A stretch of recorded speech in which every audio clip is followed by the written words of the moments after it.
said that she was struggling with some sins. சமீப காலத்தில் ஒரு வாலிப சகோதரி என்னிடத்தில் வந்து அவள் சில பாவங்களோடு கூட போராடி கொண்டிருக்கிறாள் என்பதை அவள் என்னோடு கூட சொன்னாள்.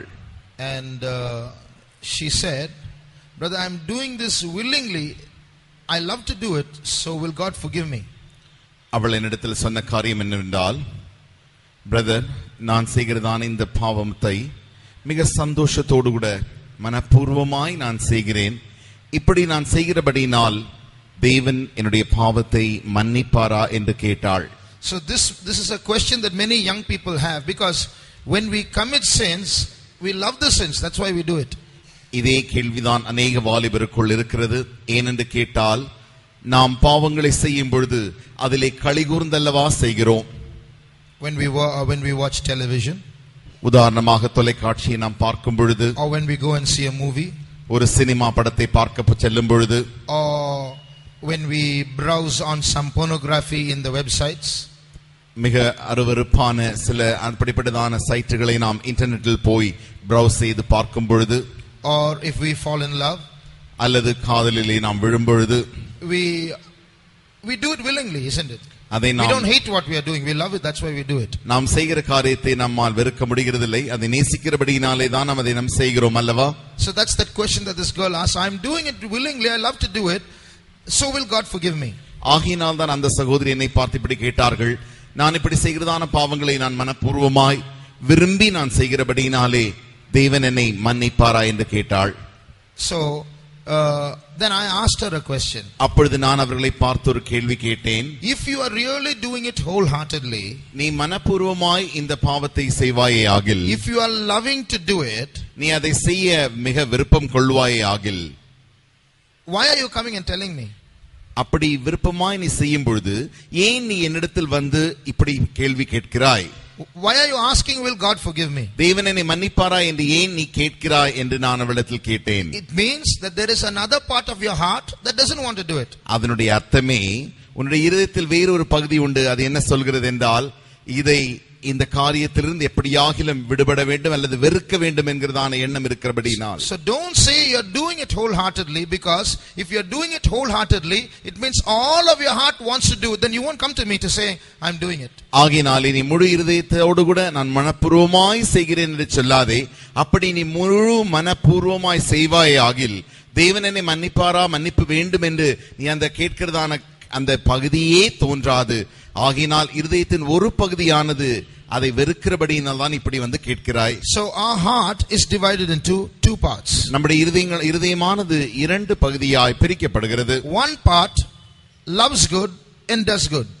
ஒரு பகுதியானது நன்மையை நேசித்து அது நன்மையை செய்கிறது.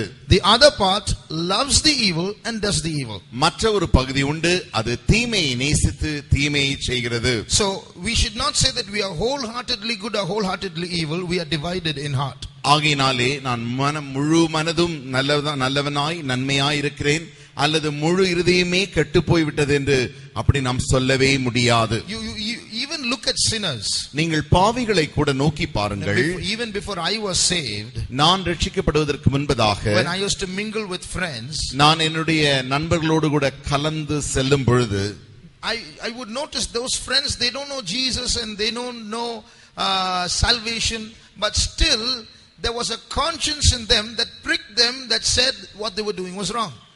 அவர்கள் இயேசுவை அறியாமல் இருந்தாலும், ரட்சிப்பு என்கிறதான காரியத்தை அவர்கள் கேள்விப்படாமல் பெற்றுக்கொள்ளாமல் இருந்தாலும் கூட, அவர்கள் தவறான காரியங்களை செய்யும் பொழுது அவருடைய சொந்த மனசாட்சியை அவர்கள் செய்வது தவறு என்பதை குத்தி காட்டுவதை அவர்கள் வெளிப்படுத்தினார்கள். So even in the unsaved hearts there is a good part that pricks them about the wrong that they do and wants to change.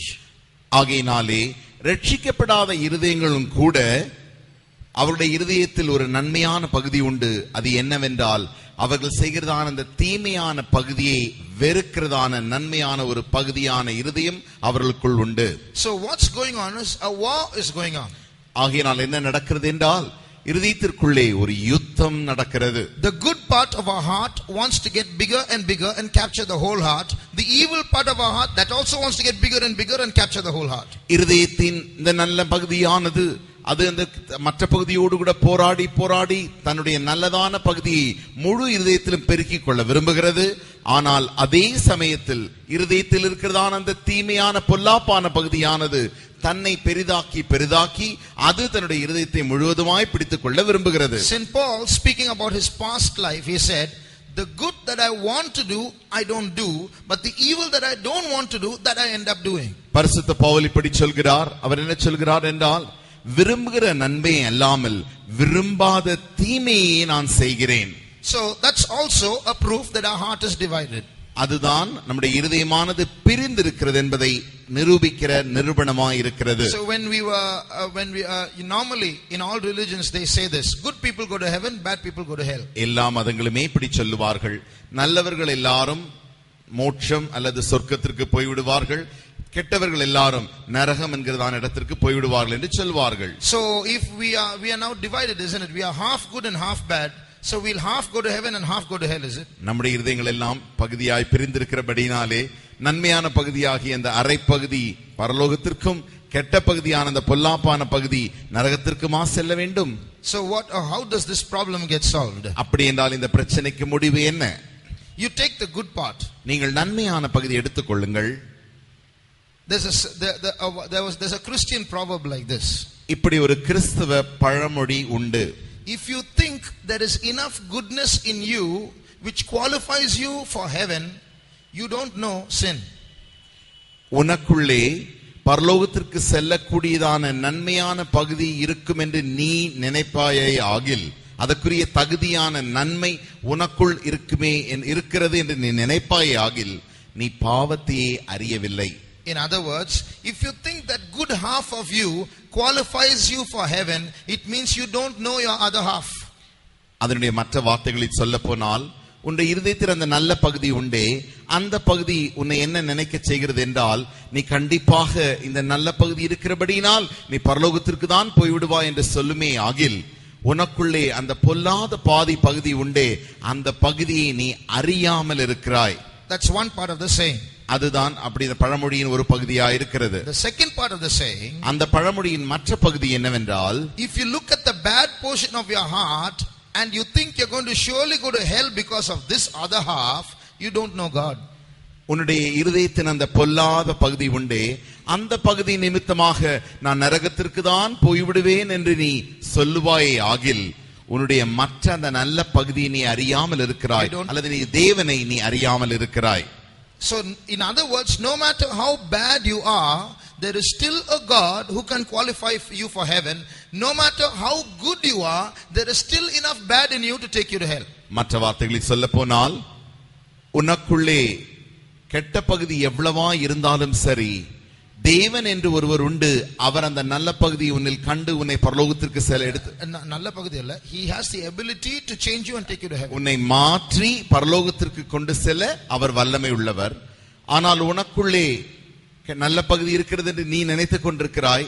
ஆனால் உனக்குள்ளே மறைந்திருக்கிறதான அந்த கெட்ட பகுதியானது உன்னை நரகத்திற்கு கொண்டு செல்லும் என்பதை நீ அறியாமல் இருக்கிறாயா? So eventually to say that good people will go to heaven and bad people will go to hell is wrong. ஆகையினாலே முடிவாக நல்ல ஜனம் யாவரும் மோட்சத்திற்கும் கெட்டவர்கள் யாவும் நரகத்திற்கு செல்வார்கள் என்று சொல்வது தவறு. It will be better to say that good people and bad people are going to go to hell because none of our goodness is good enough for heaven. அதை காட்டிலும் என்ன சொல்லலாம் என்று கேட்டால், நல்லவர்களும் கெட்டவர்களும் எல்லாருமே நரகத்திற்கு தான் போவார்கள் என்று நாம் சொல்லுவோமே ஆகில் அது மேன்மையா இருக்கும். ஏனென்றால் இந்த நன்மைகள் யாவும் ஒன்றும் கூட நம்மை பரலோகத்திற்கு கொண்டு செல்ல முடியாது. Now you look at this bad part of ourselves. நமக்குள்ளே இருக்கிறதான அந்த கெட்ட பகுதியை நாம் நோக்கி பார்ப்போமாக. That part which not only does wrong but loves to do wrong. அந்த கெட்ட பகுதியானது தவறை செய்கிறது மாத்திரமல்ல, அந்த தவறை செய்யவும் விரும்புகிறது. So we are going to see how dangerous that is. ஆகினாலே அது எவ்வளவு ஆபத்தானது என்பதை நாம் அறிந்து கொள்ள வேண்டும். Now we have been hearing for the past few weeks how political powers and the presidents and the rulers of nations are making secret plans to rule the world. கடந்த கொஞ்ச வாரங்களாக நாம் படித்துக் கொண்டிருக்கிறோம் எப்படி உலகத்தின் பிரபலமான தலைவர்கள் யாவரும் ஒன்றாய் சேர்ந்து ரகசியமாய் அவர்கள் ஆலோசனை பண்ணி கொண்டிருக்கிறார்கள். ஒன்றாய் சேர்ந்து முழு உலகத்தையும் தங்களுடைய ஆளுகைக்குள்ளாய் கொண்டு வர வேண்டும் என்று முயற்சிக்கிறார்கள் என்று. They are making electronic devices which can control human minds without their knowing it. இப்பொழுது அவர்கள் கண்டுபிடித்ததான இந்த எலக்ட்ரானிக் மெஷின் என்கிறதான ஒரு சிறிய பொருள் உண்டு. அதன் மூலமாக ஒரு மனிதனை அவனை அறியாமலேயே அவனை இவர்கள் தங்களுடைய கட்டுக்குள் வைத்திருக்க முடியும். Just like we have cell phone jammers. எப்படி நாம் இந்த செல்போன்களை பேசக்கூடாதபடிக்கு இதை தடை செய்யும்படிக்கு ஜாமர் என்கிறதான ஒரு கருவி இருக்கிறதோ, people are wearing devices around their necks and going about with them so that these thought controlling electronic devices may not attack them. In America people are wearing those. இன்றைக்கு அமெரிக்க தேசத்தில் அதற்கு எதிராக ஒரு கருவியை பொருத்திக் கொண்டு எல்லாரும் மாட்டிக்கொண்டு செல்கிறார்கள். என்னவென்றால், அப்படி நீங்கள் அந்த கருவியை பொருத்திக் கொள்ளாமல் செல்வீர்களே ஆகில் அந்த எலக்ட்ரானிக் மின்னணுவின் மூலமாக தங்களுடைய மனதையே யோசனையை கட்டுப்படுத்துகிறதான வேறு ஒரு கருவி அவர்களை தாக்கி விடுமாம். அதை தாக்காதபடிக்கு இன்றைக்கு அமெரிக்க தேசத்தார் அநேகர் கழுத்திலே அதற்கு எதிர்கருவியை பொருத்தி நடந்து செல்கிறார்கள். Serious research is going on to control the minds of human beings and it's almost finished. மனிதனுடைய இருதயங்களை மனதை கட்டுப்படுத்தக்கூடியதான தங்களுடைய கட்டுக்குள் கொண்டு வரக்கூடியதான அப்படிப்பட்ட மிக மிக ஆழ்ந்த ஆராய்ச்சிகள் நடந்து கொண்டிருக்கின்றன. அவைகளின் முடிவு அதிசீக்கிரமாய் வந்துவிட்டது. We have been also hearing about how UFOs are increasing in the world. இன்றைக்கு எப்படி நாம் கண்கள் தென்படாத அப்படிப்பட்ட பொருட்கள் யாவும் சுற்றி கொண்டிருக்கிறது என்பதை நாம் அறிந்திருக்கிறோம். Now we wonder what these aliens from other planets are doing. Where are they from? Is it possible that there is really life on other planets? மற்ற கோள்களிலிருந்து வாழ முடியுமா? அங்கிருந்து சிலர் வந்து சில ஆவிகள் வந்து சில பொருட்கள் வந்து விழுகின்றன, இவைகள் எல்லாம் அங்கு வாழ முடியுமா என்று ஆராய்ச்சி செய்கிறார்கள். There is a theory that is proposed like this. இப்படி ஒரு தத்துவம் சொல்லப்பட்டது. Many people, many human beings are disappearing from the earth, especially in America. அமெரிக்க தேசத்தில் விசேஷமாக அநேக மனிதர்கள் திடீர் என்று காணாமற் போகிறார்கள். And some of them have come back and they said they were abducted or kidnapped by aliens. அப்படி காணாமற் போன ஒரு சிலர் திரும்பமாக இப்பொழுது வந்திருக்கிறார்கள். அப்படி வந்தபொழுது அவர்கள் சொல்லுகிறார்கள், அவர்கள் தங்கள் அறியாத ஒரு புதிய அந்நியராலே பிடிக்கப்பட்டு நாங்கள் கொண்டு போகப்பட்டு திரும்பவுமாய் வந்திருக்கிறோம் என்று சொல்கிறார்கள். So one reason this could be happening is evil spirits are kidnapping human beings for a particular reason. இதனுடைய காரணம் ஒரு காரணம், பல காரணங்களில் ஒரு காரணம், ஆவிகளும் கூட இன்றைக்கு மனிதனை தனக்குடைய கட்டுக்குள் கொண்டு வந்து கொண்டிருக்கின்றன. So one proposal is these human beings who are being abducted have been taken to the moon, some have been taken to the planet Mars. இப்படி மனிதர்களை பிடித்து கொண்டு போனவர்கள் அந்த மனிதர்களை எடுத்துக்கொண்டு போய் சிலரை சந்திரனிலும் சிலரை மற்ற கோள்களிலும் வைத்திருக்கிறார்கள். In 2009 September from America a rocket was sent to bomb the moon and it took place. The moon was bombed. 2009 ஆண்டு செப்டம்பர் மாதத்தில் அமெரிக்க தேசத்திலிருந்து ஒரு பெரிய ராக்கெட் அனுப்பப்பட்டது. அது சந்திரனை போய் அப்படியே பாம்பு வைத்து வெடித்து சிதற செய்யும்படியாக அந்த அணுக்கள் வெடிகுண்டுகள் அனுப்பப்பட்டன. அப்படியே சிதறவும் செய்தது. Why? Who is there on the moon for them to send bombs? ஏன் சந்திரனை போய் தாக்கும்படிக்கு அணுகுண்டை அனுப்பும்படிக்கு யார் அங்கே இருக்கிறார்கள்? So it's a secret acknowledgement that there's someone there. ஆகையினாலே யாரோ ஒருவர் அங்கே இருக்கிறார்கள் என்பதினாலே இது ஒரு ரகசியமான நிரூபணமாய் இருக்கிறது. They have sighted some buildings in the planet Mars. அந்த கோளிலே அவர்கள் சில கட்டிடங்களை பார்த்திருக்கிறார்கள். So what is likely to be happening? ஆகினால என்ன நடக்க போகிறது என்றால், through the process of cloning, இன்றைக்கு இரண்டு செல்களை எடுத்து அப்படி புதியான ஒரு பிறவியை உண்டாக்குகிறார்களே. There is a suggestion that human beings are being used so that through the demons using human beings are indulging in cloning which will create half demons half humans. இப்படி இந்த cloning என்கிறதான வார்த்தை என்னவென்றால், இரண்டு செல்களை எடுத்து இரண்டு பிறவிகளினுடைய செல்களை எடுத்து அது மனிதனும் இல்லாமல் மிருகம் இல்லாமல் அப்படி உண்டாக்குகிறார்கள். இப்படி உண்டாக்குவதின் காரணம் என்னவென்றால், இப்படி உண்டாக்கி மனிதனையும் பிசாசுகளையும் ஒன்றாக்கி அப்படி உண்டாக்கும்படியாகவே. So the result is half demon, half human. அதனுடைய முடிவு என்னவென்றால் பாதி பிசாசும் பாதி மனிதனுமாயிருப்பான். So these are the aliens, they are saying. இதைத்தான் அவர்கள் ஒரு அந்நிய வெளியிலிருந்து வந்த புறம்பானவர்கள் என்று சொல்கிறார்கள். So they will have bodies, so they need UFOs to travel. அவர்களுக்கு சரீரங்கள் உண்டு, அவர்கள் பறந்து செல்ல பறக்கும் தட்டுகள் தேவை. And there's another suggestion that the Antichrist who's coming to rule the earth might be one of them, half demon, half human. மற்றொரு ஆலோசனை நான் உங்களுக்கு சொல்ல விரும்புகிறேன். இந்த உலகத்தை அரசாட வரப்போகிறதான அந்தி கிறிஸ்து அரை பிசாசும் அரை மனிதனுமாய் இருப்பான். There is a suggestion, there's a proposal or an idea like that. அப்படி ஒரு எண்ணமும் இருந்து கொண்டிருக்கிறது. So it is not impossible, it's possible it could happen that way. அது நடக்க கூடாத ஒரு காரியம் இல்ல, அது கண்டிப்பாக நடந்தும் ஆகலாம். Now when all these things are happening and it's very near, இவைகள் எல்லா காரியங்களும் நடந்து இப்படி நெருங்கி வரும் பொழுது, you know, the sad truth is this. மிக துக்ககரமான உண்மை என்னவென்றால், inside our heart is enough badness so that our own heart can betray us, present us to the Antichrist and walk away.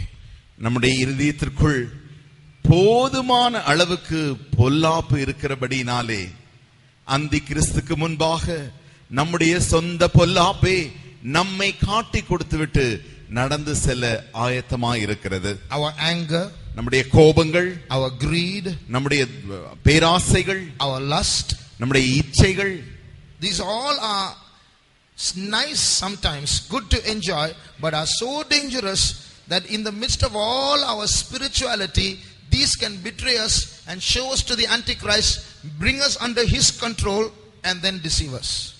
இது நாம் அனுபவிக்க மிக நல்லதாக தெரிகிறது. ஆனால் நடக்கிற காரியம் என்ன? இவ்வளவு ஆவிக்குரிய பகுதிகளின் மத்தியிலே இந்த காரியங்கள் நமக்குள்ளே இருந்து நம்மை கடைசியாய் நம்மையே காட்டி கொடுத்து விட்டு அவைகள் போய் விடுகின்றன. So this bad part of our heart is like Judas Iscariot. ஆகையினாலே நமக்குள்ளே இருக்கிறதான இந்த பொல்லாப்பான பகுதியானது யூதாஸ் காரியோத் போன்றதானது. Act like a friend and betray us. சிநேகிதனை போல் நடந்து கடைசியாய் காட்டி கொடுப்பது. So that's why we have to be very careful about this bad part of the heart. ஆகையினாலே தான் நம்முடைய இருதயத்தில் இருக்கிறதான இந்த பொல்லாத பகுதியை குறித்து நாம் மிகவும் கவனமாய் இருக்க வேண்டும். None of us wants to be with the Antichrist. யாருமே நமக்குள்ள இருக்கிற யாரும் அந்தி கிறிஸ்துவோடு கூட இருக்க ஒரு காலம் விரும்புகிறதில்லை. None of us will want to join the Antichrist. அந்தி கிறிஸ்துவோடு கூட சேர்ந்து கொள்ளவும் நாம் விரும்பவில்லை. We want to be with Christ. நாம் இயேசு கிறிஸ்துவோடு இருக்கத்தான் விரும்புகிறோம். But this bad part of the heart, you know, it's part of that kingdom and will take us to that kingdom and will present us before the ones whom we don't want to be. ஆனால் என்ன தெரியுமா, நம்முடைய இருதயத்திற்குள்ளாக இருக்கிற இந்த பொல்லாத பகுதியானது நாம் எங்கே இருக்க வேண்டாம் என்று நினைக்கிறோமோ அங்கே இருக்கும்படிக்கு தான் நம்மை தள்ளி விடுகிறது.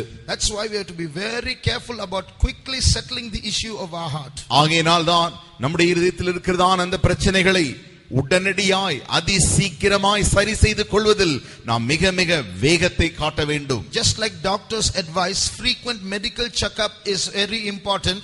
In the same way, frequent soul checkup is even more important.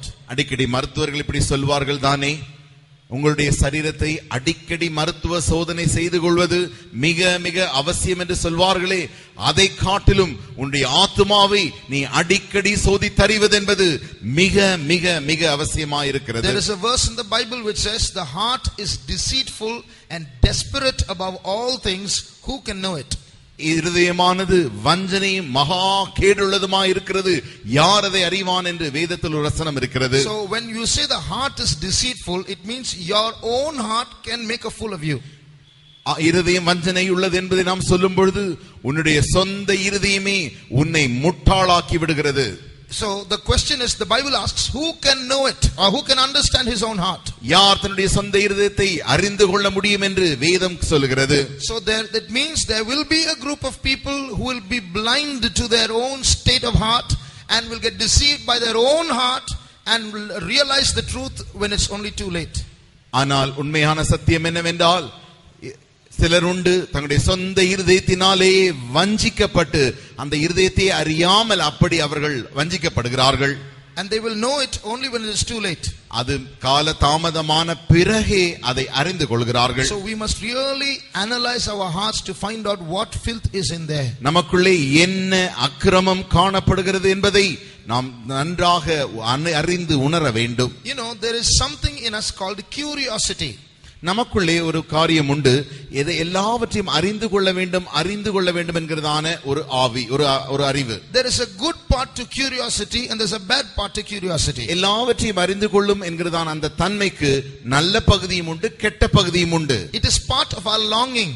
அதுதான் நம்முடைய தவிப்பின் ஒரு பகுதியாக இருக்கிறது. Curiosity has been put there by God himself. தேவனாலே இந்த அறிந்து கொள்ள வேண்டும் என்கிறதான ஒரு தன்மை போடப்பட்டிருக்கிறது. If that curiosity wasn't there, இந்த அறிந்து கொள்ள வேண்டியதான தன்மை இல்லாமல் இருக்குமே ஆகில், when God says, I hath not seen, nor ear heard, neither hath entered into the heart of man the things which God has prepared for them that love him. ஆகையால் தேவன் மனிதனுக்கு தேவன் தமது அன்பு கூர்ந்து உண்டாக்கினவர்களை கண்கள் கண்டதுமில்லை, காதுகள் கேட்டதுமில்லை, மனிதனுடைய இருதயத்தில் அவைகள் தோன்றவும் இல்லை என்று சொல்லுகிறார். When you hear that verse, then you will say, oh, is it so? Never mind, let it be. அப்படியானால் அப்படி பரவாயில்லையே, அப்படி இருந்துட்டு போகட்டுமே. But when the verse like that it says, eye has not seen what God has prepared for you. God has, heaven is such a beautiful place. This curiosity wells up within us and wants to know. ஆனால் என்ன நடக்கிறது என்றால், வசனத்தின் அந்த அடிப்படை காரணம் என்னவென்றால், மனிதன் தேவன் தன் அன்பு கூறுகிறவர்களுக்கு ஆயத்தமாக்கினவர்களை கண்கள் கண்டதில்லை என்று சொன்ன மாத்திரத்தில் அவன் அது என்னவா இருக்கும் என்று அறிந்து கொள்ள அந்த தன்மை அவனுக்குள் எழும்புகிறது. Unfortunately, our soul or heart has got corrupted and is curious about knowing wrong things.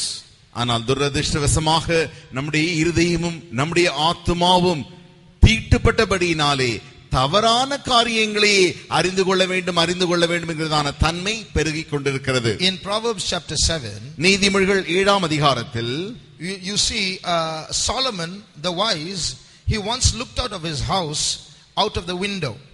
அங்கே ஞானியாகிய சாலமோன் தன்னுடைய ஜன்னல் வழியாக வெளியே எட்டி பார்க்க விரும்புகிறான். And he says he saw a young man void of understanding. அங்கே அறிவில்லாத ஒரு வாலிபனை அங்கே கண்டான். Read that verse please. ஆரம்பத்தில் இருக்கும் 7 8 9 அங்கே 6 நான் என் வீட்டின் ஜன்னல் அருகே நின்று பலகனி வழியாய் பார்த்தபொழுது பேதையர்களாகிய வாலிபருக்குள்ளே ஒரு புத்தியீன வாலிபனை கண்டு அவனை கவனித்தேன். So what was his lack of understanding? இங்கே அவனுடைய புத்தியீனம் என்ன? There was this curiosity in him. அவனுக்குள்ளே அறிந்து கொள்ள வேண்டும் என்கிறதான ஒரு தன்மை இருந்தது. He heard about a particular attractive woman in a particular place. ஒரு குறிப்பிட்ட இடத்தில் மிக அழகுள்ள ஒரு ஸ்திரீயை குறித்து அவன் கேள்விப்பட்டிருக்கிறான். And his friends would have told him how she's compliant and she yields to men who approach her. அவனுடைய நண்பர்கள் வந்து அவனிடத்தில் சொல்லியிருக்கிறார்கள், எப்படி அவளிடத்தில் வந்து அவளை கேட்கிறவர்களை அவள் எப்படி தன் நயவஞ்சனம் செய்வாள் என்பதை குறித்து சொல்லியிருக்கிறார்கள். அவள் ஒத்துப்போவாள் என்று சொல்லியிருக்கிறார்கள். So it's written he didn't go into that house. ஆனால் அவளுடைய வீட்டிற்குள் அங்கே அவன் போகவில்லை. A curiosity welled up him. He only passed by her house. அவனுக்குள்ளே அறிந்து கொள்ள வேண்டும் என்கிற தன்மை பெருகினபடினாலே அவளுடைய வீட்டின் வழியாய் போனான். I won't go in, I'll just pass by. அங்கே அவளுடைய வீட்டிற்குள் நான் போக மாட்டேன், ஆனால் அந்த வீட்டின் வழியாய் போய் விடுவேன். Read the next verse. அவன் மாலை மயங்கும் அஸ்தமான நேரத்திலும் இரவின் இருண்ட அந்தகாரத்திலும் அவள் இருக்கும் சந்து கடத்த தெருவில் சென்று அவள் வீட்டு வழியாய் நடந்து போனான். So he was not intending to go inside. Maybe he just wanted a glimpse. I've heard about this woman, let's see what she is like, and just pass by her house. நான் அந்த ஸ்திரீயின் வீட்டிற்குள் போக மாட்டேன், ஆனால் இவளை குறித்து நான் கேள்விப்பட்டபடினாலே அவள் யார்தான் என்பதை நான் பார்த்து மாத்திரம் விடுகிறேனே என்று சொல்லி அவள் வீட்டு வழியாய் போனான். The rest of the chapter says how that curiosity ended up in chewing up his life itself. ஆனால் முழு அதிகாரத்தை நீங்கள் வாசிக்கும் பொழுது இப்படி அறிந்து கொள்ள வேண்டும் என்கிறதான தன்மை அவனுக்குள் இருந்து அப்படி அவன் செய்தபடினாலே அவனுடைய ஜீவியத்தையே அழித்து போட்டது என்பதை நாம் பார்க்கிறோம். So this curiosity to know the wrong things is in the bad heart side of our heart. தவறான காரியங்களை அறிந்து கொள்ள வேண்டும் என்கிறதான தன்மை நம்முடைய இதயத்தில் இருக்கிறதே, அதுதான் அந்த இருதயத்தின் பொல்லாத பகுதியாக இருக்கிறது. So we have to check ourselves and see, is it there in our hearts? நம்முடைய இருதயங்களுக்குள் அப்படிப்பட்ட பகுதி இருக்கிறதா, இந்த தன்மை இருக்கிறதா என்பதை நாம் ஆராய்ந்து பார்க்க வேண்டும். You know, it's a looking forward. Just now you heard a testimony. There was a looking forward for the SMS that was arriving. இப்பொழுது நாம் கேட்ட சாட்சியின்படியாக நாம் எதிர்பார்க்கிறோமே, எஸ்எம்எஸ் வராதா என்ற அந்த எதிர்பார்ப்பு. Is there any curiosity in your cell phone for you to search every morning? Is a particular SMS from a particular number coming and falling into your cell? நீ அதிகாலையில் எழுந்த உடனே ஓடி போய் உன்னுடைய போனை எடுத்து அந்த குறிப்பிட்ட நபரிடத்திலிருந்து எனக்கு எஸ்எம்எஸ் வந்திருக்கிறதா அல்லது ஒரு போன் கால் தான் வந்திருக்கிறதா என்று நீ ஏங்கி தவிர்த்து பார்க்கிறாயே. That's the wrong kind of, that's called passing by her house. அதுதான் அவளுடைய வீட்டின் வழியாய் போவது.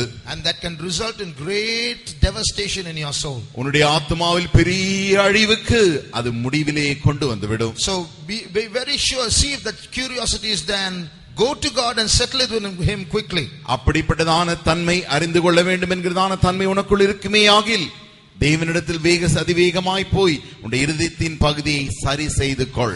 While these inclinations are there itself, you must go to some servant of God and confess it. இப்படி உனக்குள்ளே அந்த ஆசை, அந்த தூண்டுதல் இருக்கும் பொழுதே நீ தேவனுடைய ஊழியக்காரரிடத்தில் போய் அதை நீ அறிக்கை செய்து விடு. If you see it's getting worse and getting stronger, immediately go and confess it. அப்படிப்பட்டதான காரியம் வளர்ந்து வளர்ந்து பலமாய் உனக்குள்ளே வந்து கொண்டு இருக்குமே ஆகில் உடனடியாக போய் நீ தேவனுடைய ஊழியக்காரரிடத்தில் அறிக்கை செய்து விடு. If you allow it to get on, I told you, in the bad side of our heart is not only doing bad things, it's also loving bad things. நான் ஏற்கனவே சொன்னேனே, உன் இருதயத்தில் அந்த பொல்லாத பகுதியானது பொல்லாப்பை செய்கிறதை மாத்திரமல்ல, பொல்லாப்பை செய்ய ஆசையாய் விரும்புகிறது. So when before that love grows stronger and that heart the bad side becomes stronger and we become insincere with ourselves, we must go and confess. அந்த பொல்லாத பகுதியானது தான் பலமடைந்த அந்த ஆசை வளர்ந்து போகிறதற்கு முன்பதாக நாம் அந்த உத்தமத்தை இழந்து போனோமே, அந்த காரியத்தை நாம் ஊழியக்காரரிடத்தில் போய் அறிக்கை செய்ய வேண்டும். So one day I heard something wrong about a young girl. ஒரு நாள் ஒரு வாலிப சகோதரியை குறித்து ஒரு தவறான செய்தியை நான் கேள்விப்பட்டேன். So I asked her, see, I heard this about you, is it true? உடனடியாக நான் அந்த சகோதரியிடத்தில் கேட்டேன், உன்னை குறித்து நான் இப்படி கேள்விப்படுகிறேன், இது சரியா என்று கேட்டேன். No, nothing, that's all nothing. இல்லவே இல்லை அண்ணா, அப்படி ஒன்றுமே இல்லை அண்ணா என்று சொல்லிவிட்டாள். Tell me the truth, I'll pray for you, God will deliver you. அவளிடத்தில் நான் சொன்னேன், உண்மையை சொல், நான் உனக்காக ஜெபிப்பேன், நீ தயவு செய்து உண்மையை ஒத்துக்கொள். No, nothing. அப்படி ஒன்றுமே இல்லை அண்ணா என்று சொல்லிவிட்டாள். Today that nothing became everything and damaged her life. ஆனால் இன்றைக்கோ ஒன்றுமே இல்லை என்று சொன்னாலே அது அவளுக்கு எல்லாமுமாகி அவளுடைய வாழ்க்கையை அழித்து போட்டது. One particular boy, I heard about him. ஒரு குறிப்பிட்ட சகோதரனை குறித்து நான் கேள்விப்பட்டேன். And I asked him, see, I heard that you were standing here and there and talking to a particular person. நான் இப்பொழுது அவனிடத்தில் கேட்டேன், நீ அங்கே நின்று அல்லது இங்கே நின்று அந்த ஒரு குறிப்பிட்ட நபரோடு கூட நீ பேசுகிறது எனக்கு காதில் வந்தது என்று சொன்னேன். No, just friends, nothing more than that. நாங்கள் இருவரும் சிநேகிதர்கள் தான், அதற்கு மேல் ஒன்றுமில்லை என்று அவன் சொல்லிவிட்டான். Tell me the truth. உண்மையை சொல். No, just friends, nothing more than that. நாங்கள் இருவரும் சிநேகிதர்கள் மாத்திரமே, அதற்கு மேல் அவளிடத்தில் எனக்கு ஒன்றுமில்லை என்று சொல்லிவிட்டான். Now the marriage is over with that only friend. நாங்கள் வெறும் சிநேகிதர்கள் தானே என்று சொன்னானே, இப்பொழுது அவனும் அவளும் விவாகமே செய்து கொண்டார்கள். So these are entanglements which are so dangerous it can take us right to hell. இவைகள் தான் உன்னுடைய ஆத்துமாவை நரகத்திற்கு எடுத்து செல்லக்கூடிய மிக மிக ஆபத்தான கட்டுகளாய் இருக்கிறது. When that boy was born, God has already planned his future. அந்த சகோதரன், அந்த பையன் பிறந்த பொழுதே தேவன் அவனுடைய வருங்காலத்தை ஏற்கனவே திட்டமிட்டு வைத்திருக்கிறார். If God has planned a marriage for him, God has planned a girl for him also. தேவன் அவனுக்கு விவாகம் செய்ய வேண்டும் என்று திட்டம் செய்திருப்பாரே ஆகில் அவனுக்கென்று ஒரு மனைவியை உண்டாக்கி வைத்திருப்பார். So now when he makes his own choice and goes and gets married and then realizes he's done wrong, what can he do now? Can he get rid of her and say, this is not will of God, so get out, I'm going to marry to the right girl? அவன் தன்னுடைய சொந்த அறிவிலே தன் சுயமாய் தெரிந்து கொண்டு இப்படி ஒரு ஸ்திரீக்கு விவாகம் செய்தபடியினாலே பின்பு பிரச்சனை வந்த பின்பு இப்பொழுது ஆண்டவரே நான் தவறு செய்து விட்டேன் என்றால் மாற்றவா முடியும்? Now what will happen? என்ன நடக்கிறது என்றால், Situations like this will ensnare us. When Jesus comes, we won't go this strange love or strange woman or sins that take us away from God will go and show us to the Antichrist. Here, this is your person, catch him and do what you like. ஆனால் என்ன காரியம், இப்படிப்பட்டதான சூழ்நிலைகள் யாவும் நம்மை எதற்குள் மாட்டி வைத்து விடுகிறது என்றால், தேவன் வரும்பொழுது நமக்குள்ளே இருக்கிறதான நம்முடைய அந்த உள்ளே இருக்கிற பாவங்களே நமக்கு வெளியே வந்து நம்மை அந்திகிறிஸ்துவினிடத்தில் கொண்டு போய் நம்மை குற்றவாளியாய் காட்டி கொடுத்து விடுகிறது. Just like Jesus sent 12 disciples and other disciples and said, go and make disciples of all nations and bring them to me. எப்படி இயேசுவானவர் சீஷர்களையும் மற்ற யாவரையும் அழைத்து நீங்கள் போய் சகலரையும் சீஷராக்கி என்னிடத்தில் கொண்டு வாருங்கள் என்று சொன்னாரோ, in the same way sins are Satan's apostles. அதே வண்ணமாக பாவங்களும் பிசாசின் அப்போஸ்தலர்களாய் கிரியை செய்கின்றன. Just like Jesus' disciples, they go about everywhere canvassing on Satan, showing good to allure people. எப்படி தேவனுடைய சீஷர்கள், இயேசுவின் சீஷர்கள் போய் பிசாசிற்கு விரோதமாக அவர்கள் பிரசங்கம் செய்து ஜனங்களை இயேசுவினிடத்தில் ஈர்த்து கொண்டு வந்தார்களோ, just like that sin will go and canvass to bring people. அதே வண்ணமாக பாவமும் ஜனங்களை தனக்கென்று ஈர்த்து கொண்டு வந்து விடுகிறது. When I was doing my bachelor's degree, நான் என்னுடைய பட்டப்படிப்பை படித்துக் கொண்டிருந்த பொழுது, one day I was walking on the road and a young boy met me. ஒரு நாள் நான் சாலையில் நடந்து கொண்டிருந்த பொழுது ஒரு வாலிப சகோதரன் என்னை சந்தித்தான். He belonged to a particular church. அவன் ஒரு குறிப்பிட்ட சபையை சேர்ந்தவன். And immediately he came to me and said, excuse me, can I talk to you for a minute? அவன் என்னிடத்தில் உடனடியாக ஓடி வந்து சொன்னான், ஐயா தயவு செய்து உங்களோடு கூட நான் பேச முடியுமா? I said, okay, what? சரி சொல், என்ன சொல் என்று கேட்டேன். Can I know your name please? உங்களுடைய பெயர் என்ன என்று நான் தெரிந்து கொள்ளலாமா? Very good manners. மிக மிக நல்ல நடத்தை போல காட்டிக் கொண்டிருந்தான். I said, my name is Teju. நான் உன்னுடைய பெயர் தேஜு என்று சொன்னேன். Okay Teju, what are you studying? அப்பொழுது நல்ல தேஜு, நீ இப்பொழுது என்ன படிக்கிறாய் என்று கேட்டான். I am doing my degree. நான் என்னுடைய பட்டப்படிப்பை படிக்கிறேன். Oh, is it which college Teju? எந்த கல்லூரியில் படிக்கிறாய் Teju? After that every sentence he used my name. ஒரு வாக்கியத்திலும் அதிலிருந்து தேஜு தேஜு என்ற பெயரையே உபயோகித்து பேசிக் கொண்டிருந்தான். Teju, next week we have a meeting, we would like you to attend. Teju, அடுத்த வாரம் ஒரு கூட்டம் இருக்கிறது, அதிலே நீ பங்கு பெற வேண்டும் என்று நாங்கள் விரும்புகிறோம். I said, no, I am already a Christian. நான் சொன்னேன், நான் ஏற்கனவே கிறிஸ்தவனாய் இருக்கிறேன். Yes Teju, but this is different. என்றாலும் தேஜு, நான் இப்பொழுது கொண்டு போகிறேனே அது மிக வித்தியாசமானது என்று சொன்னான். No, I am quite happy with the church I am going to. நான் போகிற சபைக்கு நான் மிக சந்தோஷமா இருக்கிறேன் என்று நான் பதில் சொன்னேன். Yes Teju, but you come once, you will see there's a difference. ஆம் தேஜு, அது உண்மைதான். ஆனால் நீ இங்கு ஒரு முறை வந்து பார் தேஜு, இந்த வித்தியாசத்தை நீ கண்டு கொள்வாய். Only later on I came to know that in that church, they propagate falling in love without even marriage. You don't have to get married. பிற்காலத்தில் தான் நான் உணர்ந்து கொண்டேன், அவன் என்னை அழைத்தானே, அந்த சபையினுடைய குறிக்கோள் என்னவென்றால், நீங்கள் விவாகமே செய்ய வேண்டாம், காதலில் விழுந்து அவளோடு கூட நீங்கள் வாழ்க்கையை நடத்தலாம். They have posters where boys and girls in pairs are going to heaven, flying to heaven. அவர்களுடைய சபையில் நீங்கள் போனால் படங்கள் ஒட்டப்பட்டிருக்கிறது. அது எப்படி என்றால், ஆணும் பெண்ணுமாக சேர்ந்து கைகோர்த்து அப்படியே பரலோகத்திற்கு போவது போல் படங்களை ஒட்டி வைத்திருக்கிறார்கள். That's nice for a poster but not for reality. படத்தை பார்ப்பதற்கு ஒருவேளை அழகாக இருக்கலாம், ஆனால் அது உண்மை அல்ல. That's what sin will do. அப்படித்தான் பாவம் செய்து விடுகிறது. Act as a friend and behave very artificially and show artificial love and pull you and pull you and pull you, and after you're trapped let you go and laugh at you. உன்னிடத்தில் சிநேகிதனை போல வந்து உனக்கு ஒரு உண்மையான அன்பில்லாத அந்த நிஜமில்லாத அன்பை போல ஒரு ஒப்பனை, செயற்கையான அன்பை காட்டி, செயற்கையான பழக்கத்தை காட்டி காட்டி காட்டி உன்னை ஈர்த்து கடைசியில் கொண்டு போய் உன்னை நரகத்தில் தள்ளி விடுகிறது. That's why as young people we need to be very careful about solving the bad side of our life. ஆகையினால் தான் வாலிபராகிய நாம் நம்முடைய ஜீவியத்திலே அந்த கெட்ட பகுதி இருக்கிறதே, அதை சரி செய்து கொள்ள மிக மிக நாம் ஆயத்தம் காட்ட வேண்டும். So how do we expand the good part and make it invade the bad part? ஆகினாலே நமக்குள்ளே இருக்கிறதான அந்த தீமை முற்றிலுமான அந்த தீமையான பகுதி முற்றிலுமாய் எடுக்கப்பட்டு நமக்குள்ள இருக்கிறதான அந்த நன்மையான பகுதி பெருகி பெருகி பெருகி இருதயத்தை நிரப்ப நாம் எப்படி செய்ய முடியும்? The starting point is use the good side to admit that you are bad. தொடக்கமான புள்ளி என்னவென்றால், தொடக்க பகுதி என்னவென்றால், உனக்குள்ளே இருக்கிற அந்த தீமையான பகுதியை தீமையான பகுதிதான் என்று அந்த நல்ல பகுதியின் மூலமாக நீ ஒத்துக்கொள்ள வேண்டும். So the Bible says overcome evil with good. வேதனுடைய வசனம் சொல்லுகிறது தீமையை நன்மையினால் வெல்லு. So inside the good part is called the goodness of humble confession or humble acknowledgement. இந்த நன்மையான இருதயத்தின் பகுதியிலே நம் தாழ்மையாய் உண்மையாய் அறிக்கை செய்கிறதான அந்த ஒரு பகுதி உண்டு. So we should humbly admit our faults. ஆகையினாலே நாம் மிக தாழ்மையோடு கூட நம்முடைய தவறுகளை நாம் ஒத்துக்கொள்ள வேண்டும். Humbly admit all the bad parts that are in you. நமக்குள்ளே இருக்கிறதான எல்லா அந்த பொல்லாத பகுதியை மிக தாழ்மையோடு கூட ஒத்துக்கொள்ள வேண்டும். But even there is the bad part will fight with that good part. அப்படி நீ செய்யும் பொழுதும் கூட இந்த கெட்ட பகுதியானது நல்ல பகுதியோடு கூட போராடும். Don't go and tell all these things. இதெல்லாம் நீ போய் அவரிடத்தில் போய் சொல்லாதே.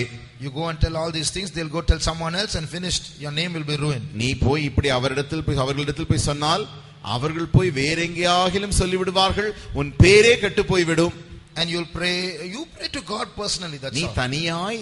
தனித்துவமாய் நீ உன்னோடு தேவனோடு கூட ஜெபித்துக்கொள். See, you're a young man, all these struggles will be there by and by, in the sweet by and by, it will be all right. நீ வாலிபன் தானே, இதெல்லாம் இந்த தவறுகள் வரதான் செய்யும், கொஞ்சம் கொஞ்சமாக நாட்கள் செல்ல செல்ல எல்லாம் சரியாகி விடும். You see that person, he is also doing like that. நீ அவனை பார், அவனும் கூட அப்படித்தானே செய்கிறான். See that believer, they are also like that. அந்த விசுவாசியை பார், அவரும் கூட அப்படித்தானே செய்கிறார்கள். Everybody is going through these struggles, so slowly you will overcome, don't worry. எல்லாரும் இப்படி போராட்டத்தில் போய் கொண்டுதான் இருக்கிறார்கள், ஆனால் கொஞ்சம் கொஞ்சமாக நீ விடுதலை பெற்றுக் கொள்ளலாம்.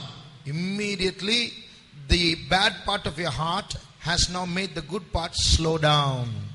உடனடியாக உன் இருதயத்தில் இருக்கிறதான அந்த பொல்லாத பகுதியானது உன் இருதயத்தில் இருக்கிற நன்மையான பகுதியை பார்த்து நீ வேகம் கொள்ளாதே, வேகத்தை தாழ்த்தி விடு என்று சொல்லுகிறது. So immediately your confession reduces, your sincerity reduces, and you start enjoying the evil side of your heart, because you know everybody does it. By and by it will be all right. உடனடியாக என்ன நடக்கிறது, உனக்குள் இருக்கிறதான அந்த உண்மை உனக்குள் குறைந்து விடுகிறது. நீ அறிக்கை செய்ய வேண்டும் என்கிறதான வேகமும் உனக்குள் குறைந்து விடுகிறது. எல்லாருமே தானே பாவம் செய்கிறார்கள், சரி இருக்கட்டுமே என்று சொல்லி அப்படி வேகமே குறைந்து விடுகிறது. So in the name of that excuse, by and by it will be all right, you will start going deeper and deeper into sin. கொஞ்சம் கொஞ்சமாக சரியாகி விடும் என்கிறதான ஒரு காரணம் உன் இதயத்திற்குள் வந்து விட்டதல்லவா, அதன் மூலமாக நீ கொஞ்சம் கொஞ்சமாக அப்படியே போய் விடுகிறாய். So by then you'll be trapped by the Antichrist. கடைசியில் அந்தி கிறிஸ்துவாலே நீ பிடிக்கப்பட்டு போகிறாய். So I asked a question in the beginning. நான் தொடக்கத்திலே இப்படி ஒரு கேள்வியை கேட்டேன். When we are half good and half bad, how are we going to go to heaven? நாம் பாதி நல்லவராகவும் பாதி கெட்ட பகுதியோடு கூட இருந்தால் எப்படி நாம் பரலோகத்திற்கு செல்ல முடியும்? Whether we are good or bad, we are still not good enough for heaven. There's no one on earth who's good enough for heaven, and we are all fit for hell. How are we going to go to heaven? நமக்குள்ளே நன்மையான பகுதி இருக்கிறதோ தீமையான பகுதி இருக்கிறதோ, நல்லவர்களோ கெட்டவர்களோ, நம் பரலோகத்திற்கு செல்ல வேண்டிய நன்மை இந்த பூமியில் யாருக்குமே கிடையாது. நரகத்திற்கு செல்லத்தான் நாம் யாவரும் தகுதியாய் இருக்கிறோம். In the Bible there's a word called righteousness. ஆனால் வேதத்தில் ஒரு வார்த்தை உண்டு, அதுதான் நீதி. If you are righteous, you will go to heaven. நீ நீதி உள்ளவனாய் இருந்தால் பரலோகத்திற்கு செல்வாய். What is righteousness? நீதி என்றால் என்ன? If you do good, that is righteousness. நீ நன்மையை செய்யும் பொழுது அது நீதியாய் இருக்கிறது. If you do bad, that is unrighteousness. நீ தீமையை செய்யும் பொழுது அது அநீதியாய் இருக்கிறது. But what happens is, ஆனால் என்ன நடக்கிறது என்றால், in the New Testament புதிய ஏற்பாட்டிலே God has introduced a new righteousness. தேவன் ஒரு புதிதான நீதியை நமக்கு அறிமுகம் செய்திருக்கிறார். This was exercised by some in the Old Testament also. இந்த காரியம் பழைய ஏற்பாட்டிலும் சிலரால் பழக்குவிக்கப்பட்டது. So the Old Testament definition of righteousness is do good, do the right, you're righteous. Don't do good, do bad, you're unrighteous. பழைய ஏற்பாட்டின் அந்த கொள்கை என்னவென்று கேட்டால், அந்த நீதி என்னவென்றால், நீ நன்மையை செய்தால் நீதியாயிருப்பாய், தீமையை செய்தால் நீ அநீதி செய்கிறாய் என்று பழைய ஏற்பாட்டு தத்துவம் சொல்லுகிறது. But in New Testament it's totally changed. ஆனால் புதிய ஏற்பாட்டிலோ அது முற்றிலுமாய் மாறுபட்டது. In the New Testament the definition of righteousness is this. புதிய ஏற்பாட்டிலே நீதி என்றால் என்ன என்கிறதின் அந்த விளக்கம் என்னவென்றால், you may have a lot of good that seems to qualify you in society and perhaps even in heaven. உனக்குள்ளே சமூகத்திலும் ஏன் பரலோகத்திற்கும் செல்லக்கூடியதான நல்ல காரியங்கள் தகுதியாய் காணப்படலாம். I don't go for unnecessary fights. நான் தேவையில்லாமல் யாரிடத்திலும் சண்டைக்கு போக மாட்டேன். I wear only white clothes on Sunday morning. ஞாயிற்றுக்கிழமை காலைகளில் நான் வெண்வஸ்திரம் தான் தரிப்பேன். I don't put on long hair like anyone. I cut my hair short. நான் நீளமான முடி வைக்க மாட்டேன். நான் முடியை நன்றாக வெட்டி விடுவேன். So all these kinds of things we have as you know certificates as though we are good and therefore we will go to heaven. நாம் இவைகள் யாவும் நல்லது என்று நமக்கு அப்படி ஒரு சான்றிதழ் கிடைக்க பெற்று பரலோகத்திற்கு போய் விடுவோம் என்று நாம் நினைக்கிறோம். Take all that list of good, இந்த நன்மைகள் சொல்கிறதான எல்லாவற்றையும் நீங்கள் பட்டியலில் போட்டுக் கொள்ளுங்கள். and take that list and throw it into the dustbin. அந்த பட்டியலை எடுத்து அப்படியே குப்பை தொட்டியில் போடுங்கள். Then you'll have another list. இப்பொழுது வேறு ஒரு பட்டியல் வரும். I am not praying properly. நான் ஒழுங்காக ஜெபிக்கிறதில்லை. Very often lust is warring in my heart. அடிக்கடி என் இதயத்தில் இச்சை என்னோடு கூட போராடுகிறது. There are certain evil desires in me. எனக்குள்ளே தீமையான ஆசைகள் உண்டு. When I get angry, I lose control of myself. எனக்கு கோபம் வரும்பொழுது என்னையே என்னால் அடக்க முடியவில்லை. Take that list. அந்த பட்டியலை போடுங்கள். Put that also in the dustbin. அதையும் தூக்கி இப்பொழுது குப்பை தொட்டியில் போடுங்கள். Now what do you do? இப்பொழுது நீங்கள் என்ன செய்ய வேண்டும்? Run to Jesus. இயேசுவிடத்தில் ஓடி போங்கள். Say, Jesus, I believe you. இயேசுவே, நான் உம்மை விசுவாசிக்கிறேன் என்று சொல்லுங்கள். If you do that, that is called righteousness. நீங்கள் அப்படி செய்வீர்களேயாகில் அதுவே நீதி என்று அழைக்கப்படுகிறது. This is the definition of New Testament righteousness. இதுதான் புதிய ஏற்பாட்டின்படி நீதி என்பதின் விளக்கமாயிருக்கிறது. There's a verse like this. இப்படி ஒரு வசனம் உண்டு. God brought Abraham outside his tent.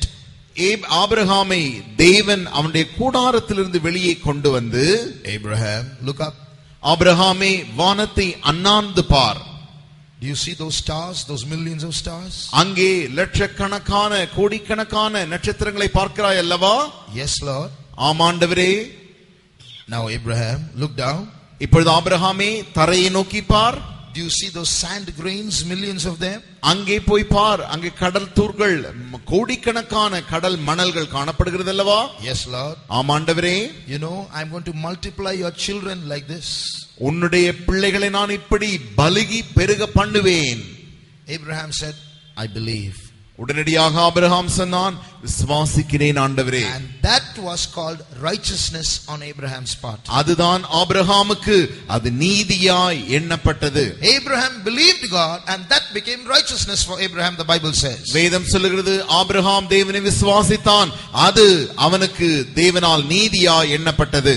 So when it's not being over conscious about our goodness and badness, it's about being conscious about how good Jesus is. நாம் நமக்குள்ளே இருக்கிறதான எல்லா நல்ல பகுதி எது கெட்ட பகுதி என்பதை அப்படி அறிந்து கொண்டு அப்படி செய்வதல்ல முக்கியம். இயேசு எவ்வளவு நல்லவர் என்பதை அறிந்து கொள்வதே மிக மிக முக்கியம். I go to heaven not because I am good. I go to heaven because Jesus is good. நான் பரலோகத்திற்கு நான் நல்லவனாய் இருக்கிறபடினாலே போக முடியாது. நான் பரலோகத்திற்கு செல்வினே ஆகில் அது என்னுடைய தேவன் நல்லவராய் இருக்கிறபடினாலே. The Bible says there are many mansions in heaven. வேதம் சொல்லுகிறது, பரலோகத்தில் அநேக வாசஸ்தலங்கள் உண்டு. Different grades in heaven also. பரலோகத்திலும் பல படிகள் உண்டு.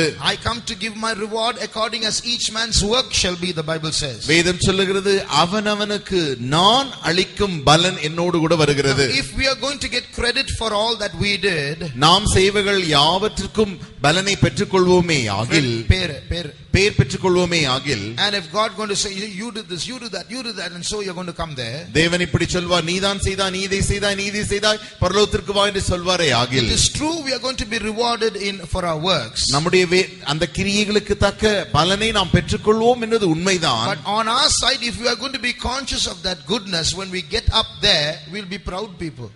நாம் செய்கிறதான இந்த காரியங்களை குறித்து நாம் அவ்வளவு கவனத்தோடு இருப்போமே ஆகில், பரலோகத்தில் நான் சென்று அதற்கேற்ற பலனை பெறுவேன் என்கிற எண்ணம் வருகிறதே, அதுவே நமக்கு பெருமையாய் மாறிவிடுகிறது. So we'll be showing everybody, see my crown. பார், என்னுடைய கிரீடத்தை பார், எல்லாருக்கும் காட்டுவோம். In heaven there's nothing like that. அப்படி ஒரு காரியமும் பரலோகத்தில் இல்லை. In heaven it says it's a place made without hands. பரலோகத்திலே ஒரு அந்த இப்படி heaven is a place made without hands.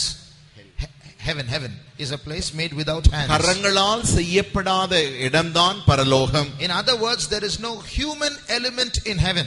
மற்ற வார்த்தைகளில் சொல்லப்போனால் மனிதனை சார்ந்ததான எந்த காரியமும் பரலோகத்தில் கிடையாது. In some huge buildings, there will be a granite stone with an etching on it, this was built by so and so in the year so and so. You will never see such granite stones in heaven. நீங்கள் இந்த உலகத்திலே போய் பார்த்தால் பெரிய பெரிய கட்டிடங்களிலே அவர்கள் கல்வெட்டுகள் வைத்திருப்பார்கள் வாசலிலே. இந்த கட்டிடமானது இந்த மனிதராலே இந்த நபரால் கட்டப்பட்டது என்றெல்லாம் எழுதி செதுக்கி வைத்திருப்பார்கள். நீங்கள் பரலோகத்திற்கு போனால் இப்படி ஒரு கல்வெட்டுகளை நீங்கள் பார்க்கவே முடியாது. When you go to heaven, every stone will have the name of Jesus on it. நீங்கள் பரலோகத்திற்கு போகும்பொழுது ஒவ்வொரு கல்லும் அங்கிருக்கிற கற்கள் யாவும் இயேசு என்கிற பெயரை மாத்திரமே எழுதப்பட்டிருக்கும். So if by the grace of God you and I get to heaven and we are the bride of Christ there, தேவனுடைய கிருபையினாலே நீங்களும் நானும் பரலோகத்திற்கு கிறிஸ்துவின் மனவாட்டியாய் செல்லுவோமே ஆகில், and all the other people in heaven who do not belong to the bride category, and all the angels of heaven surround us and look at the bride and say, how did you get up here? அங்கே அந்த மனவாட்டி என்கிறதான ஸ்தானத்திற்கு வராத மற்றவர்கள் யாவரும் தேவ தூதர்களும் நம்மை அப்படியே ஆச்சரியத்தோடு பார்த்து நீ எப்படி இங்கே வந்தாய் என்று கேட்பார்கள். How did you cross all those rivers? எப்படி நீ எல்லா ஆறுகளையும் கடந்தாய்? How did you escape all those animals? எப்படி நீ இப்படிப்பட்டதான எல்லா மிருகங்களையும் நீ தாண்டி வந்தாய்? How did you pass through all the darkness? எப்படி இப்படிப்பட்டதான எல்லா இருட்களையும் நீ தாண்டி வந்தாய்? How did you go through all that loneliness? எப்படி இப்படிப்பட்டதான எல்லா தனிமையான அந்த தனிமையின் பகுதியெல்லாம் நீ கடந்து வந்தாய்? The bride won't say, my prayer life. உடனடியாக மனவாட்டி இப்படி சொல்ல மாட்டாள், என்னுடைய ஜெப ஜீவியத்தினால் தான் வந்தேன் என்று சொல்ல மாட்டாள். She will have nothing to say about herself. அவளை குறித்து சொல்ல அவளுக்கு அங்கு ஒன்றும் இல்லை. If I pass through darkness, if I pass through valleys and hills and jungles and animals, and I have come here to this place.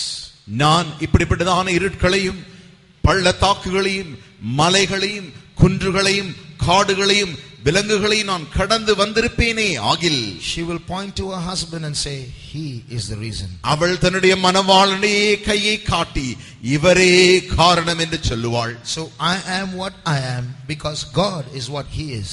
தேவன் அவர் தேவனாகவே இருக்கிறபடினால் நான் இன்றைக்கு நானாய் நின்று கொண்டிருக்கிறேன். Shall we close our eyes? நான் நம்முடைய கண்களை மூடுவோமா? We have such a beautiful savior. நமக்கு ஒரு இவ்வளவு அழகுள்ள ஒரு இரட்சகர் உண்டு. Your God is so good. நம்முடைய தேவன் மிக நல்லவராய் இருக்கிறார். Jesus is so sweet. நம்முடைய இயேசு மிக இனிமையானவராய் இருக்கிறார். Though we are so bad, he loves us as we are. நாம் அதிக கெட்டவர்களாய் இருந்தாலும் அந்த கெட்டவர்களையே அவர் அதிகமாய் நேசிக்கிறார். So what we are going to do now is we are going to cleave to Jesus. ஆகையாலே நாம் இப்பொழுது என்ன செய்ய போகிறோம் என்றால் நாம் இயேசுவை பற்றி கொள்ள போகிறோம். So don't let your goodness make you proud because there is no such goodness in you. ஆகையினாலே உன்னுடைய நல்ல காரியங்களை நினைத்து அந்த நல்ல காரியங்கள் நிமித்தம் பெருமைப்படாதே, உனக்குள் நன்மையானது இல்லை. And don't let any of that badness in you condemn you because God is better than all that badness. உன்னுடைய கெட்ட பகுதிகள் இருக்கிறதே, அந்த தீமையான காரியங்களை கொண்டு உன்னையே நீ ஆக்கினை தீர்த்து செய்து விடாதே.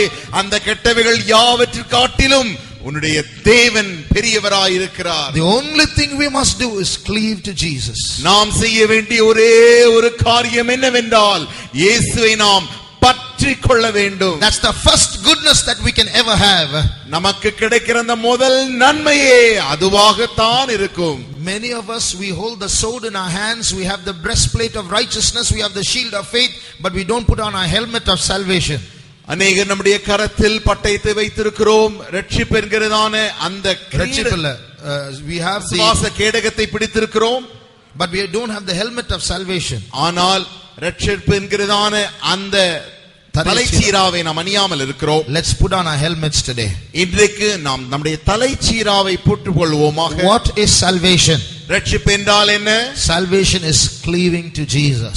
ரட்சிப்பு என்றால் இயேசுவையே பற்றிக் கொள்வது. So 1 or 2 minutes we are all going to cleave to Jesus. ஒன்று அல்லது 2 நிமிடம் நாம் யாவரும் இயேசுவை பற்றிக் கொள்ள போகிறோம். From the depth of our hearts we are going to call out to Jesus. நம்முடைய இருதயத்தின் ஆழத்திலிருந்து நாம் இயேசுவை நோக்கி கூப்பிட போகிறோம். You know what the word Hosanna means? ஹோசன்னா என்கிறதான வார்த்தையின் அர்த்தம் என்ன தெரியுமா? It means save now, I beseech thee.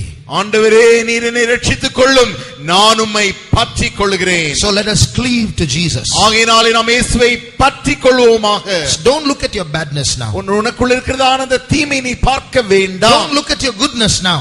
உனக்குள்ள இருக்கிற அந்த நன்மையை நீ நோக்கி பார்க்க வேண்டாம். Let's all run to Jesus. நாம் யாவரும் இயேசுவண்டை ஓடி போவோமாக. Jesus is good and he is good enough to save me. இயேசு நல்லவராய் இருக்கிறார், என்னை ரட்சிக்க அவர் நல்லவராகவே இருக்கிறார். The question is, are you good enough to call out to Jesus? நீ இயேசுவை நோக்கி கூப்பிட அந்த நல்ல பகுதி உனக்குள் இருக்கிறதா? If there's any goodness in you, it's called calling out to Jesus. உனக்குள்ளே நன்மை என்று ஒன்று இருக்குமே ஆகில் அது என்னவென்றால் இயேசுவை நோக்கி கூப்பிடுவது மாத்திரமே. 1 minute says cry out to Jesus. ஒரு நிமிடம் நாம் இயேசுவை நோக்கி அழுவோமாக. Outside of Jesus it's dangerous. இயேசு அல்லாமல் நாம் வெளியே இருப்போமே ஆகில் அது மிக மிக ஆபத்தானது. Without Jesus it's hellfire. இயேசு இல்லாமல் அது அக்கினி நரகமாய் இருக்கும். Outside of Jesus deception is waiting for us. இயேசு அல்லாமல் இருக்கும் பொழுது வஞ்சகம் நமக்காய் காத்து கொண்டிருக்கிறது. Outside of Jesus the antichrist is waiting for us. இயேசு அல்லாமல் நாம் இருக்கும் பொழுது நமக்காக அந்தி கிறிஸ்து காத்து கொண்டிருக்கிறான். Let's call out to Jesus. நாம் இயேசுவை நோக்கி கூப்பிடுவோமாக. Let's cry out to Jesus. இயேசுவை நோக்கி நாம் சத்தமிடுவோமாக. Because we need Jesus. இயேசுவே நீர் எங்களுக்கு தேவை. Every moment we need Jesus. இயேசுவே ஒவ்வொரு க்ஷண பொழுதும் நீர் எனக்கு தேவை. Is there anyone here who can call out to Jesus? இயேசுவை நோக்கி இங்கு யாராகிலும் கூப்பிடுகிறீர்களா? Jesus is in our midst. இயேசு நம்முடைய மத்தியில் இருக்கிறார். He is saying, my child, let me hear your voice. அவர் சொல்லுகிறார், என் பிள்ளையே நான் உன் சத்தத்தை கேட்கட்டும். Call unto me and I will answer you. நீ என்னை நோக்கி கூப்பிடு, அப்பொழுது நான் உனக்கு பதில் செய்வேன். Him that cometh to me I will in no wise cast out. என்னிடத்தில் வருகிறவனை நான் ஒரு காலும் புறம்பே தள்ளுகிறதில்லை. Let us call out to Jesus. நாம் இயேசுவை நோக்கி கூப்பிடுவோமாக. Let not one person be silent here.